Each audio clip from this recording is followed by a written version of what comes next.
And welcome back to Pastor Plek's podcast. I'm your host, Pastor Plek, and I'm so glad all of you are joining us. We're recording live here in Austin, Texas. And joining me today is none other than Hayley Hengst, our counselor that we get the privilege of using her for her internship hours. Is that the best way to put that? Yep. Sounds and all right. She has been crushing and killing it. So I wanted you to walk through what we talked about on Sunday, which was the Sabbath, which is, one of the things that's really cool about that is Jesus is our Sabbath day rest. So it's not that we say thumbs down on Saturdays being like a holy day, but Jesus has freed us from like the law in that like you have to stop doing anything, but rather he gives you the gift of Sabbath. And I kind of I likened it, and I'd love to hear your perspective on this. Like tithing. I don't know. Did you know that in the Old Testament there's 3 types of tithing? Like so there's 10% that was supposed to be given to the Levites and to the priests. Okay. Another 10% on top of that was given to like national feast holidays like Passover, Pentecost, Feast of Booths. Okay. And then there was another 10% that was given every 3 years for the benefit of the poor. Okay. So essentially every year you were supposed to give 23 1/3%. Right. Which when people think a tithe, they think 10%. Yeah. And which is fine. Right. And that's the point. It's like nobody tithes appropriately, so why are we putting Why are we that on having anybody? some kind of However, there is a benefit to giving. Yeah. Like when you give, and I don't know how your experiences with giving is, but for me, whenever I've given generously, like the Lord, and I don't want to be prosperity gospel guy here, but the Lord has always rewarded that in some way, whether it was financial, which that has happened many times, or it was in some other way where there was a great joy in giving. So I was wondering if you experienced that on the giving side, first off. I'm certain that I have. Mm-hmm. However, I don't know if I can think of an exact example. Yeah. But yes, I agree. And I don't think that's prosperity gospel because you're not necessarily saying if you tithe, then you're going to instantly, get a check in the mail, or it's not always financial, but there is always reward, even if it's just that your faith is stretched and therefore and God you came grow through leaps and bounds in your relationship with God, and that's obviously a reward. So I think what's hard for me, and this is where it's really funny, is I have gotten random checks in the mail. Yeah, well, yes, I think that's it what's can so for wild. sure happen. Yes. I have lived that out, and it's like I'm always like I don't want. I think what people do with prosperity gospel is they'll be like, hey, I got a check in the mail. You're going to get your check too. Right. Like, and that's not what I'm saying. But there is a real blessing that comes with being generous with wealth. Yep. Okay. Then, in the same way, I think, and I've heard somewhere, and then now I'm repeating it. It's like, now it's mine. Yes. Which was like, God can do more with your 90% than you can do with your 100, or your 50%, or your whatever, than you can do with 100%, or whatever the percentage is. Okay.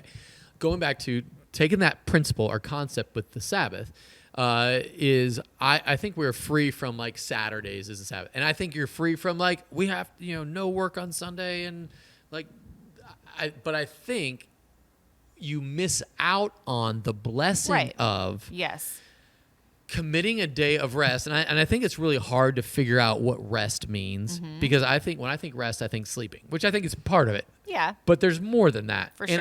And talk to me about how you've seen maybe. I think our society, and I think what work does for us, it gives us a dopamine hit whenever you accomplish something.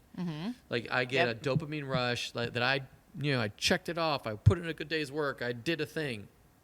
And then you go to your phone and you get a like, or you knock out your email, or you there's always I streamed a show and I completed I don't know. Sometimes there's a weird thing in my head that I want to finish a series. Right. Anyway, have you seen that, like the busyness of dopamine release in your head kind of fueling someone's inability to be still, and then in turn that makes them more anxious? It's kind of a complicated question you're asking. Yeah, I know. I'm asking you to give me all the answers here. I know. I feel like you have a pattern of asking like 4 questions in one. I know I do. I was going to say one. This is on a side note. Okay. I have a tendency to do this, by the way. I could go on a side note. But I just learned something I thought was so fascinating. This is completely unrelated. So just know that off the bat. Unrelated to God or Jesus or your sermon or anything. But I just learned that you're right. You were saying like there's like a dopamine rush that people get from accomplishing something, right?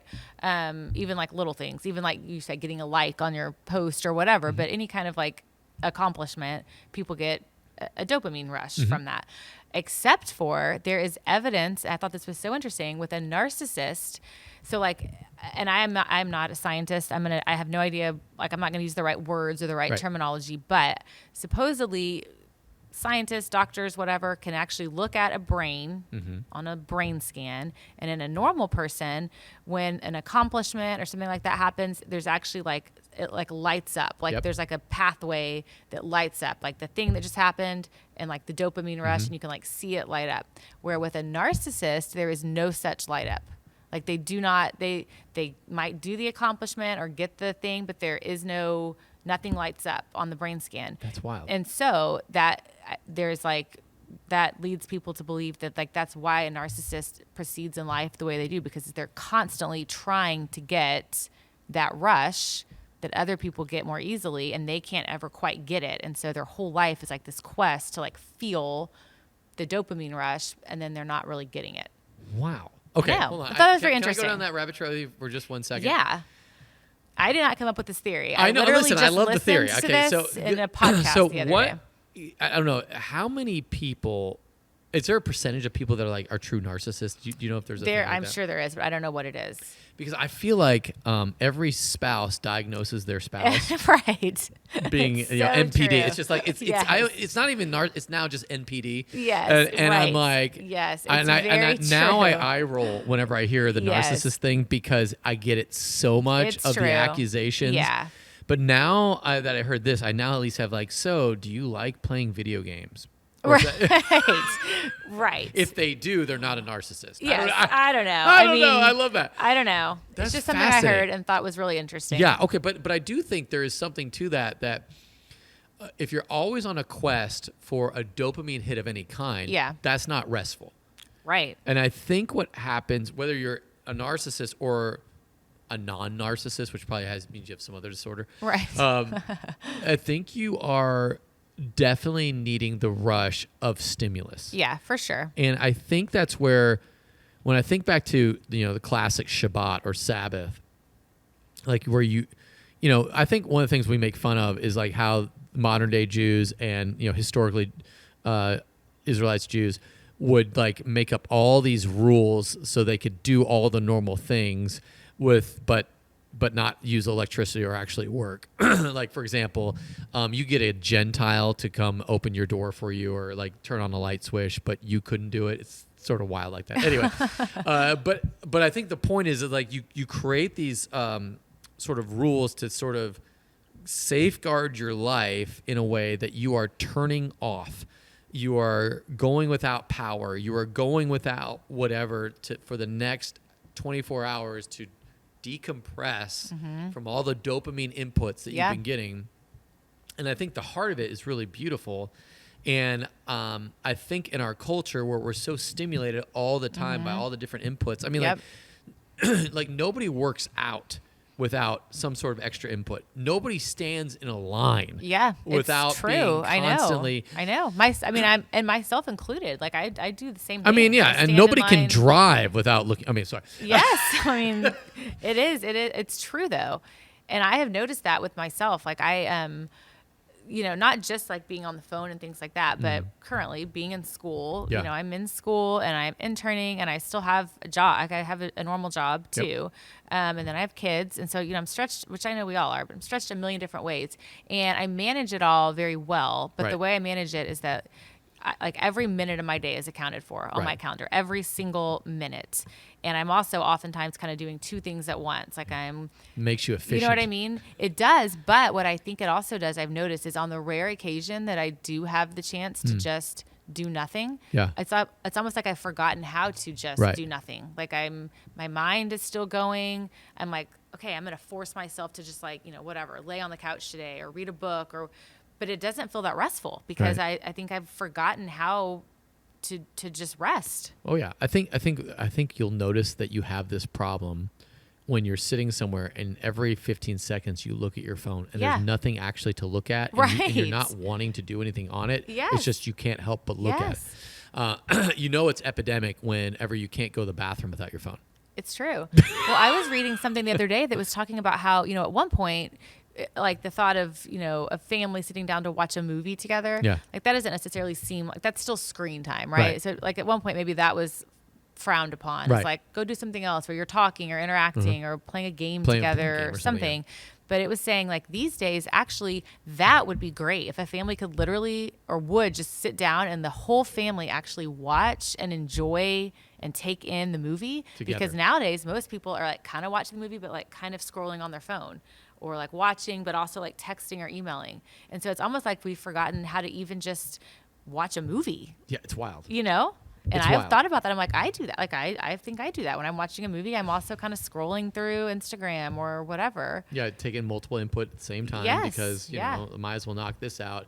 Why waste time just watching a movie when I can do more? Yeah. I think one of the things that, and I guess this is like trying to train our children on is being bored. Have you kind of like when my son comes up to me and says, "Daddy, I'm bored," it's like, we have achieved it. Right. Yes. Finally, he's bored. Like that's good. It's a good thing, which means that we turn the internet off at our house all the time for certain periods of time, and so that you can play your video games or you can watch a show from this time to this time, and outside of those times you can't, which causes there is gnashing of teeth and anger and rage and all that. Yes. But if you can overcome it, I think you can be a much more well-adjusted person if you're able to sustain that because you're not allowing yourself to be constantly fed thoughts all day long. I think that's what's so hard about that. It is. So back to that, like anxiety. Do you see anxiety being the product of or byproduct of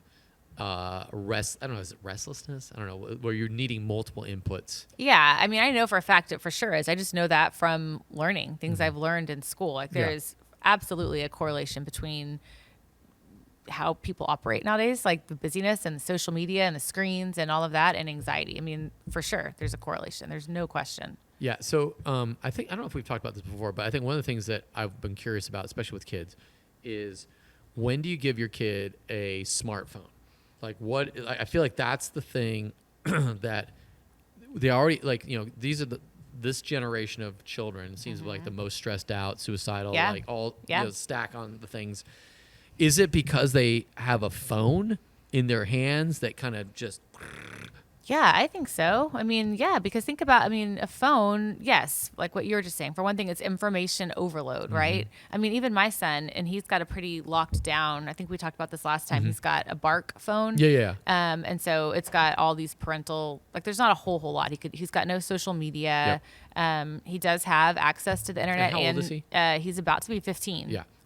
So he does have access to the internet and to YouTube, but even that it's like there's only so many things he can look at. He can't look at many things on there. However, and this isn't a horribly bad thing, but so he's in Florida with his dad right now. Yep. And he had heard that there's like a bunch of shark attacks happening recently. Which there have been, right? Like I'm sure you've heard. There's been like some shark. Well, because again with the Bark phone, I get sent kind of everything that he's like Google searched. Neat. If he like views videos, I get sent a notification of what he's viewing. That's and huge. so I saw that he had been like furiously Googling like likelihood of shark attack, likelihood of death from a shark attack videos. Have any teenagers died from shark attacks? Like just all of these things. Well, it's like kind of funny, but like that's breeding anxiety, right? Like wow. Like used to, no one would even be able to access that information. You just go to the beach and swim, and you don't know the statistics on. You don't know you're swimming with sharks, or you just don't know the statistics on how many people have been like eaten by a shark in recent years. But I think just having access to so much information for one thing breeds anxiety. Yeah. Right? Yeah. And then obviously, which my kid doesn't have it, but with social media and comparing yourself to other people. Did I tell you the time I was here last time about a kid I counsel? He's 17, I think. And he's got some issues with just like self-image. And he's actually a very handsome kid. And for some reason, he does not believe himself to be. But he was telling me about how there's, I guess, an app right now that a lot of his friends at school use where you take a selfie and then the app, it basically, I guess there's like a standard for beauty, right? Like a measurements of like how far apart your eyes should be and the size your nose should be. And there's like certain measurements that mean that you have like the perfect face. Right. And so this app lets you take a selfie, and then that it grades you. So that's already really disheartening, right? When you get your grade, but then the kids are getting on TikTok and everyone is like sharing their grades. And so then everyone is knowing like who scored the highest on this app and who scored the lowest. And so, I mean, like it sounds silly to us as adults, but this kind of thing is making kids anxious when they're talk about anxiety driving their life. Yes, exactly. Oh, wow. Okay. All right, so I think we can say thumbs down on social media and phones for you. Yeah, I think we're all like on the same page. But for me, I think also the daily rest of I think I'm in the process. You know, I have an 11-year-old, and we're just now getting to like let's learn how to do a devotional, and it's challenging because he's not super excited about it yet. Right. I have an 11-year-old. So and it's like you know, maybe once a week we can get it. Maybe like once every 2 weeks where I'm like, we're gonna do this, and I kind of stick it through. But I think that rest mindset of starting off the day, I always kind of I say work from rest, not work for rest. And the reason I've come to that conclusion is like when you look at the 7 days of creation. God made man on the 6th day. And so day 7 was like his first day, right? So he went from day 0 to day 1. And his first day was rest. And then I guess his day 2 would have been the first day of the week, right? Which is you work from rest, not for rest. In the same way, when we come to Jesus, we're saved by grace through faith. And now he is our Sabbath day rest. He is our rest. And so we work from the rest we have in Jesus, not so that we might one day make it to heaven and be all that we can. Right. So I think that sort of mindset. So when I start the day, for me, and I'm trying to train this, and you know, best lessons in life are always caught, not taught. And so what I try and do is like every day, the first thing I do is to spend 30 minutes or so ish in prayer with the Lord, where I'm just me and God, no phone, just a timer. Yeah. Because I, you know, it's as a person that's like pew pew pew pew pew pew. Right. I'm very much like 30 minutes is very difficult to do. Yeah. And I didn't get there by doing 30 minutes. I got there from like doing 5 minutes to 6 minutes to anyway. Yeah. But that for me has been very healthy and helpful, and I feel like my day is able to be processed and started, and I'm able to get clarity on a lot of things just by starting the day with zero inputs. I don't know if you have any regular rhythm like that, or if there's anything that you've coached people on or counseled people on that say like, hey, your day starting with something. I don't want to get to meditation. Sounds like but like when you focus on Jesus and prayer and that kind of thing, I think there's a real reality of strength in that. Any thoughts? Yeah, I mean, I just was counseling someone yesterday, and she's got, you know, so many different things that like issues and problems and things that she wants to address and that needs to be addressed. But currently, just due to some certain life circumstances, she's like, it's like, okay, we got to get you to a place of calm before like all of these things you're bringing up are valid and actually really do need to be addressed. But like you are not in a place to be able to address any of them because you're not clear in your head.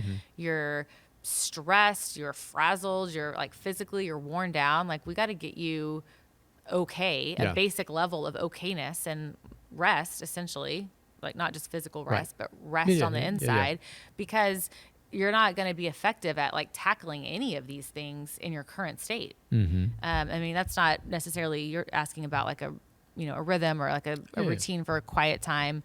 I would like to say that I start my day every morning with a quiet time. I don't. I do a quiet time every day. But these days it kind of is like, well, okay, today it's going to work at like 3 and tomorrow I'm going to do it, you know, in the evening. I'm not sure that's the best way to do it because I actually do think there's something to be said for starting your day that way. For me, I have to do it before all the kids are around because it's just, I know. It's never going to happen. Which means I have to get up a little earlier, and it's really hard, which means I have to go to bed earlier, which is really hard. Yes. Or I just like, hey, this goes back to I'm going to trust the Lord that I'm going to get the required amount of sleep that I need to function because I need to do this first off. And that was like a faith thing for me. Like, oh, if that means that tomorrow I'm only going to get like 6 hours or whatever, I know this is so valuable that I'm going to give that to the Lord and just trust that he's going to make up the rest. Yeah, which essentially is another way of tithing, right? I mean, it's the same concept. Yeah, it's the same concept. I had another direction I was going to go with that. So when you think through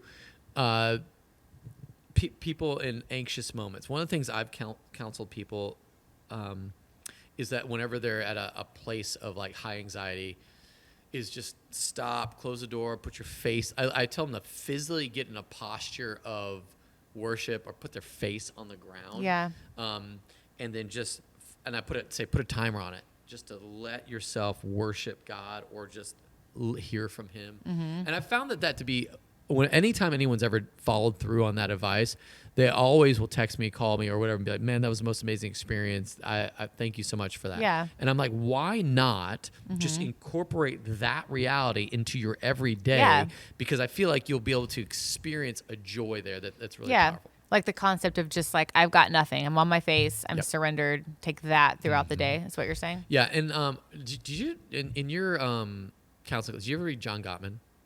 I'm currently, yes. Marriage Clinic? Yes. Man.